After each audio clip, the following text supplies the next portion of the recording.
Good afternoon, everyone. Today, I would like to provide clarity around the application and licensing processes for anyone who wishes to carry out quarrying.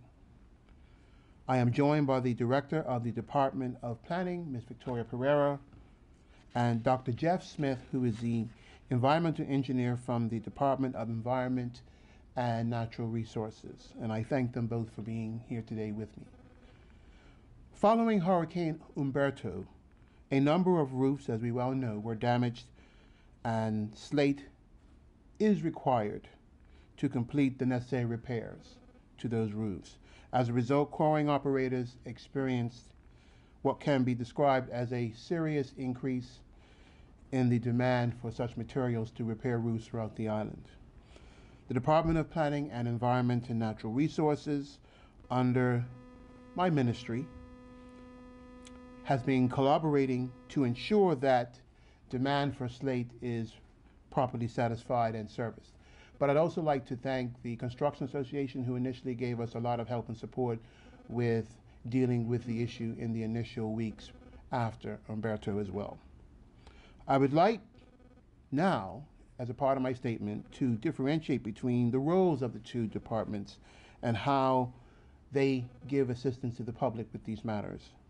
The Department of Planning is responsible for all planning applications submitted for quarrying, planning permission, and subsequent building permits, all of which are currently being expedited and granted for sites that qualify under the policies of the draft Bermuda Plan 2018. And full details of that you can find online at planning.gov.bm. The Department of Environment and Natural Resources is responsible for operating licenses applications for slate cutting facilities, as these are under the controlled plant under the Clean Air Act 1991. These licenses also have conditions that aim to minimize nuisance and noise and any things that might aggravate immediate neighbors to enter these sites. To be clear, anyone who wishes to quarry must do a few things. They must first contact the Department of Planning to take advice on making the appropriate submissions for the proper application. They must also contact the Department of Environment and Natural Resources to apply for an operating license, and may do this via email, via pollutionscontrol@gov.bm, or they can visit the department at the Botanical Gardens in Paget.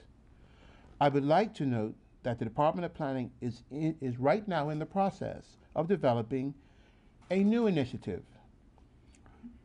which involves offering an incentive to those who choose to quarry at the site prior to the development.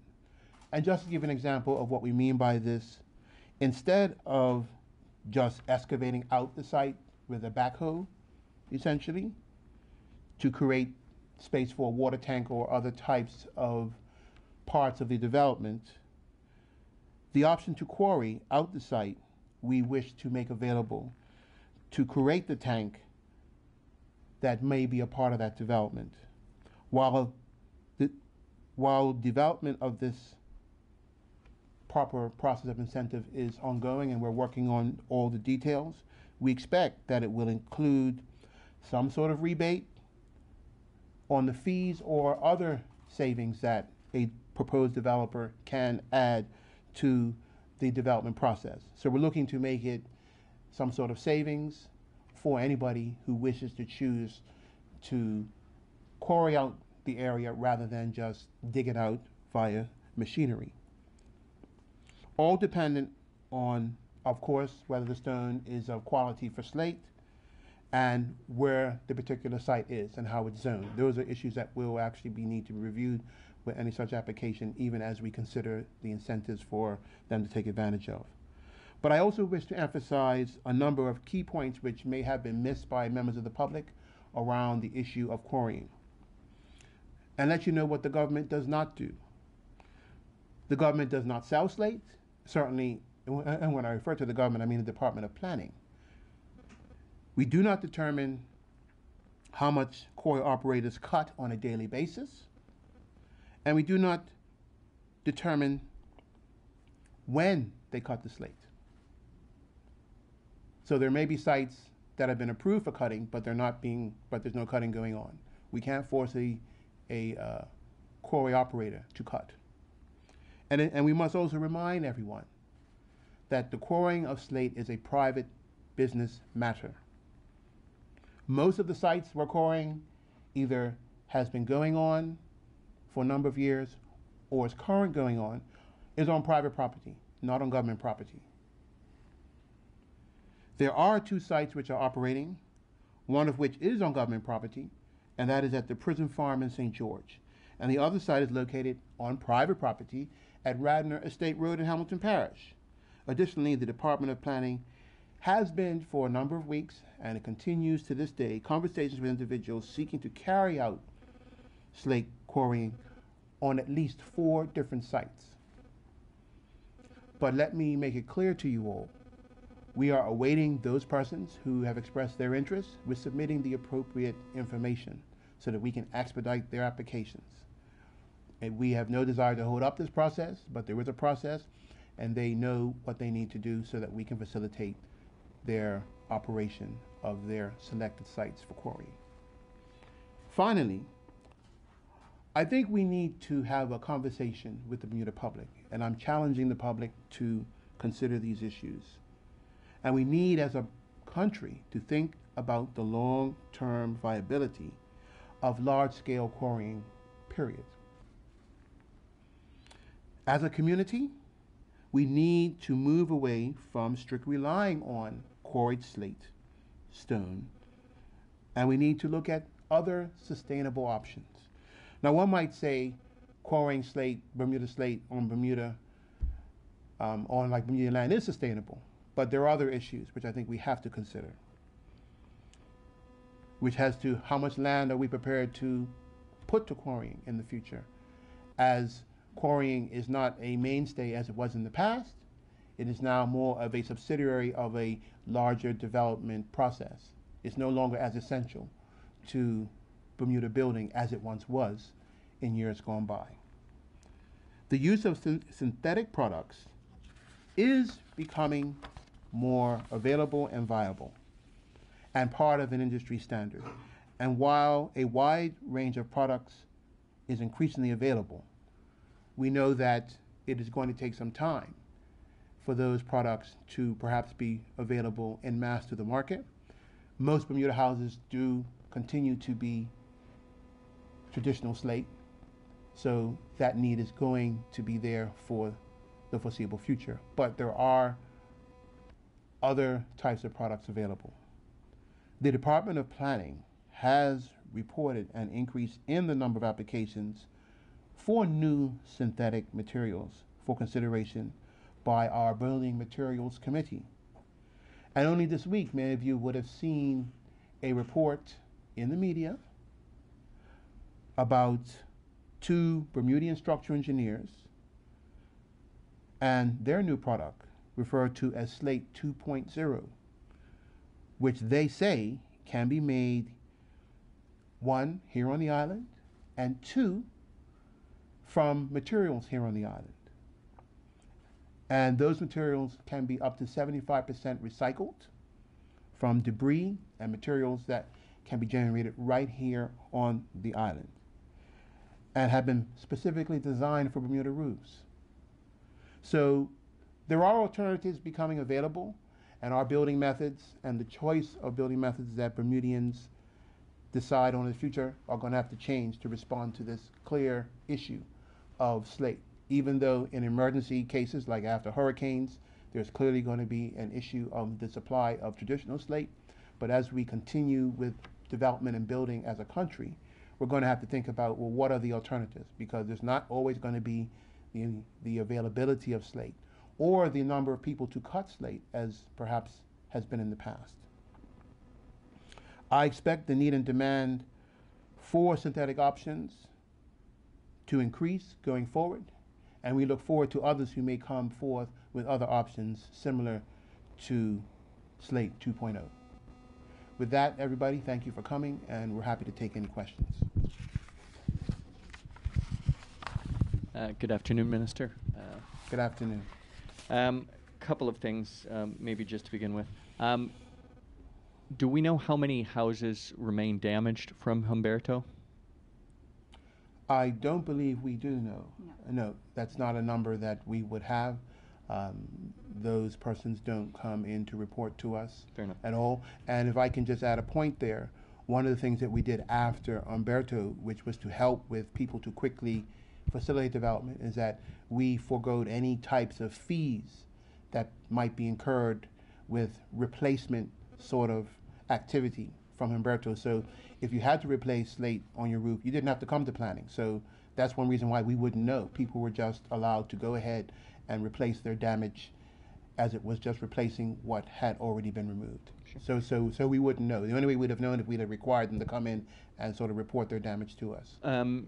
There was an update provided from the ministry, I want to say back in October, about the kind of wait times that people in need of slate were looking at. I believe at the time it was pegged at about 2.5 to 3 weeks was the wait time for people in need of slate. Can you give an update on what kind of wait time people are currently looking at for slate? I will ask my able director of planning, who has been keeping a watchful eye on the situation. Perhaps she can give some indication as to what the time is right now. Sure. Good day, everyone. The information we receive is largely anecdotal, such as what you would be receiving as well. But in speaking with the quarrying operators, which we do have a relatively regular line of communication with on a week-to-week basis, I'm hearing the same as you. I know there are a lot of people also waiting for insurance claims to come through, so that's another consideration as well. So the wait still would be 2.5 to 3 weeks? From what I've been made to understand. Okay. If I can just add, that also will also depend on the rate of cutting being done by slate cutters. Who are private operators, I understand. Typically, yeah, they're private operators, but typically they can cut 600 to 800 slate a day. Depends on, sorry. Yeah. Depends. That's on average. Yep. But as has been the case, some of the sites, even where slate was being cut initially, that cutting has depleted or has stopped for different reasons. Yep. One site was stopped because the quality of the rock was no longer appropriate for slate, so they had to move on from that. So that may have delayed some of the momentum that initially was in the process of supplying those in need. Sure. Wanted to turn attention, if I could, to a specific quarrying application that had been or that has been granted approval. The Judkin Lane site. You're familiar with it in Hamilton Parish? Yes. Okay. There's been a number of complaints that have come in from different NGOs about the way the application has been handled. Amongst them is that it's an extreme and massive development in a conservation area, which seems to be, in their opinion, forced through. I'm curious what you say to this. I won't give any comment on any pending applications. As would be publicly known, that application is the subject of an appeal. Okay, but it's not a pending application. It is the subject of an appeal, so it's pending. It's pending appeal. Okay. Can you talk at all about, my understanding is that the application for that quarry was advertised on a Wednesday and was granted 2 days later. Can you speak at all to that time? No. No? And I'm not even sure that timeline is accurate, but anyway, all of the process around applications for development are a matter of public record. So anyone can go and see the whole process. The file is open to those who wish to view it at the planning department. So there's no secret as to the process around these sort of applications. There's also been some suggestions that details in the initial advertisement were not clear, so that neighbors and other objectors, such as Audubon Society, BEST, Bermuda National Trust, would be less likely to object. Anything to say to that? As I said, I don't have anything further to say about any specific application. That application is pending an appeal process, and so until such time, I have nothing to say at all on it. Okay, I appreciate that. I'm going to put two more questions to you anyway, Sure. specifically because it's my job to do so. Sure. The application that was granted for quarrying there was done before a development application was granted at that same site, as I understand it. Is that not, does that not seem to be the opposite way that these things should be processed? I'm unable to answer any questions around that because that would have been a matter for the Development Applications Board, not myself as a minister. Has the ministry been in touch with any other property owners in the Hamilton Parish about use of existing or historic quarrying operations?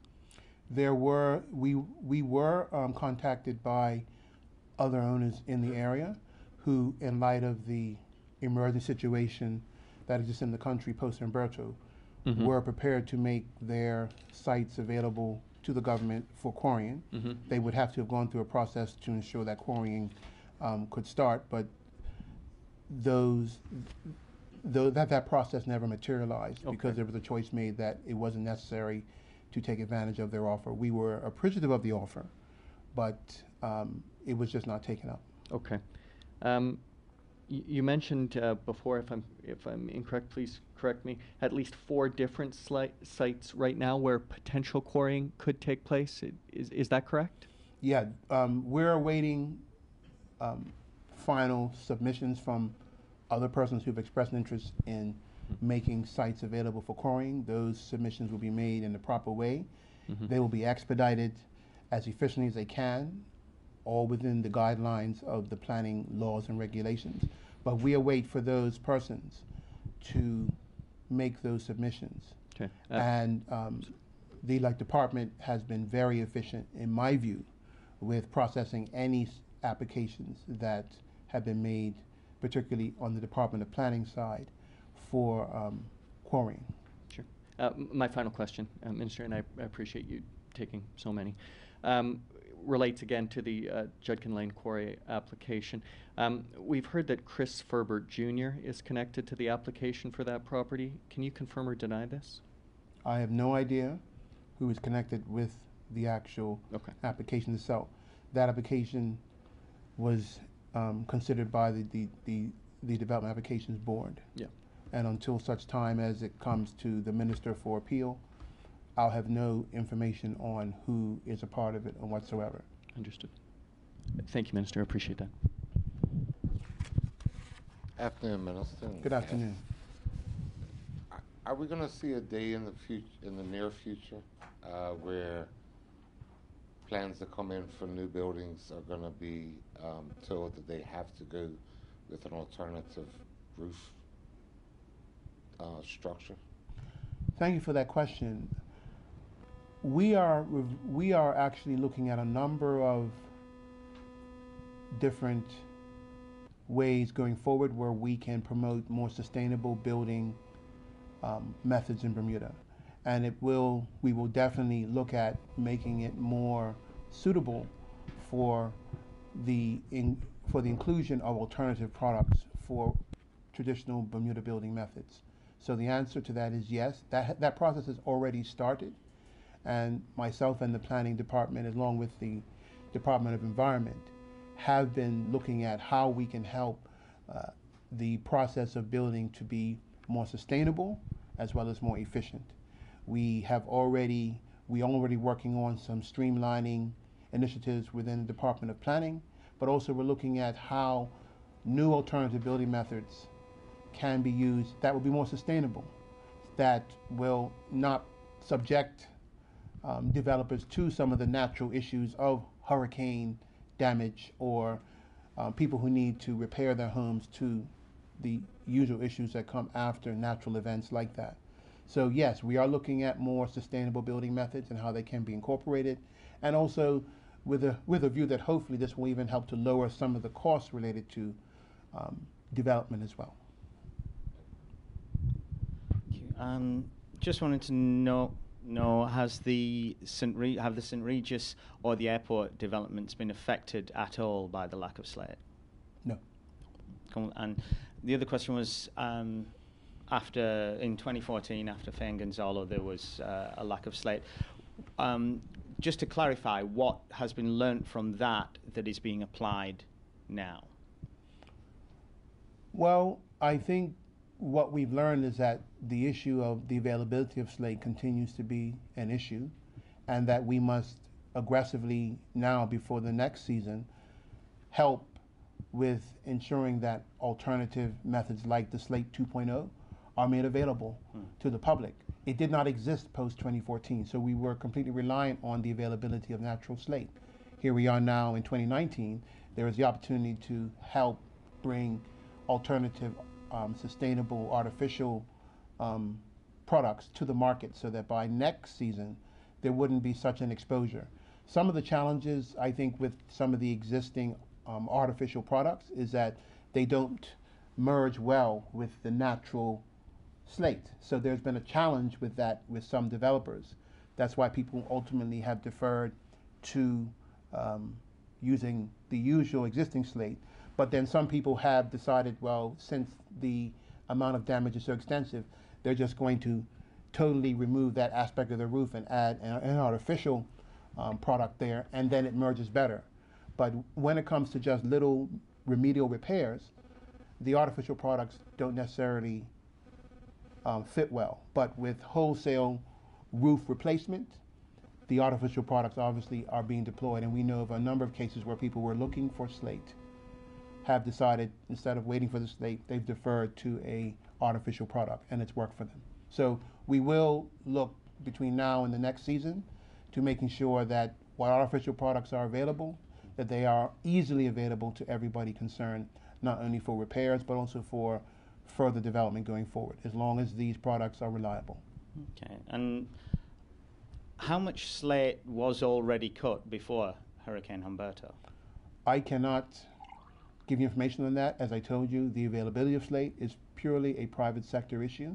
You would need to speak to those who are quarry operators to find out that is not information government would have, because it is a private sector matter, the provision of slate in the country.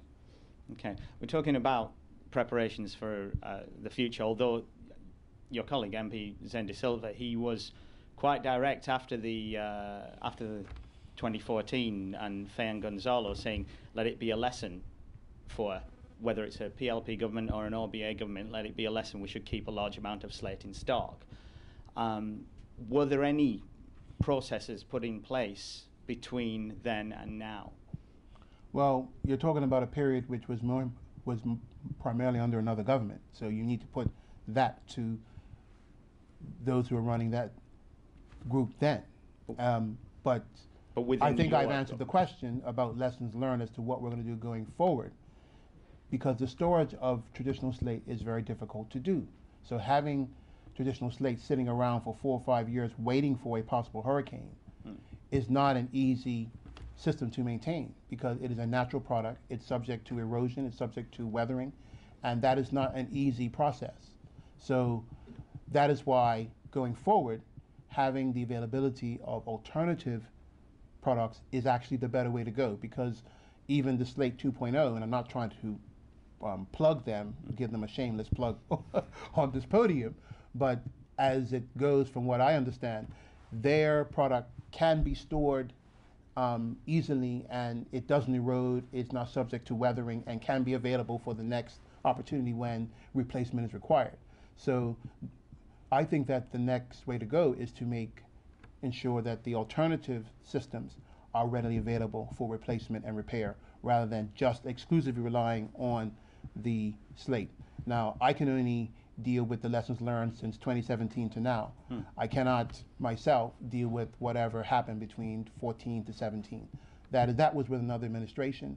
If there was some way for them to respond to that situation, I'm sure they could have done so. But we know what we're going to be doing going forward, and we're going to be going in a different direction. All right. And the reason I ask is there have been 2 complete hurricane seasons under this administration. So the reason I'm asking that is, with the MPs, then opposition MP Zen de Silva, saying that at the time, were there any preparations made. You said yourself, slate does not last. So whatever preparations you're going to make them at the beginning of every year or every hurricane season. So were there any plans, any developments done in the time that this government's been in? One of the things that we're doing is now, because I think you're missing the point that there has not been a hurricane that hit us directly since 2014. So there wasn't the need, or at least the feeling that we needed to have stores and stores of slate sitting, which likely would not have lasted for 5 years in any event, available for replacement opportunities that might arise. Now that we've had Humberto, and if I can say the predictions is that the types of hurricanes that we're going to be meeting may be stronger and more often going forward, we will begin to do some things, as I've explained. We're going to create this incentive program so that there can be more regular cutting through the year, and incentives so that developers will cut on a more regular basis. I think you also have to appreciate, sir, there are only 5 people in the island who have the means and the resources and the expertise to cut slate. This is not 1950 where there may have been 10, 20, 30 people who were slate cutters. So even with a emergency situation like we have, there's only so many people who can cut 600 to 800 slate a day. So there's always going to be a lag if we're totally reliant on the natural product. So going forward, we're doing things that is going to ensure that there's less of an emergency. We will try to incentivize slate cutting on a regular basis, with incentivizing developers to make their properties available for cutting. And we will work with those, like those 2 innovative engineers, to see that the alternative products are readily available in a supply that can assist in emergency situations like post-hurricane. Thank you. We'll have a final question from Bernoud. Minister, can you just remind everybody of the products that have been approved to be used other than slate at this point in time? I'll allow the technical persons to advise on the particular products themselves. Gosh, it's not an exhaustive list, Yes, but there's Duraslate I'm aware of, there's SKB, there's the Slate 2.0 just only recently this week. I understand a number of the building distributor companies actually bring in products from overseas and they have been over the last couple of weeks in particular, in the last month actually, bringing in their own supply of synthetic materials from overseas. I'd just like to thank both Ms. Pereira and Dr. Smith for being here. They're the real brains of the operation around dealing with this process, so I'm glad they were here to answer any questions that need to be answered. But we will continue to monitor the situation on behalf of the Bermuda public so that we can report accurately what is happening, and we are doing our best in the Department of Planning and Environment to facilitate the process so that the supply can ultimately be available for those who need it, because I know that people are hurting and need slate. So we're doing our best to make sure slate will be available and those needs will be satisfied. Thank you.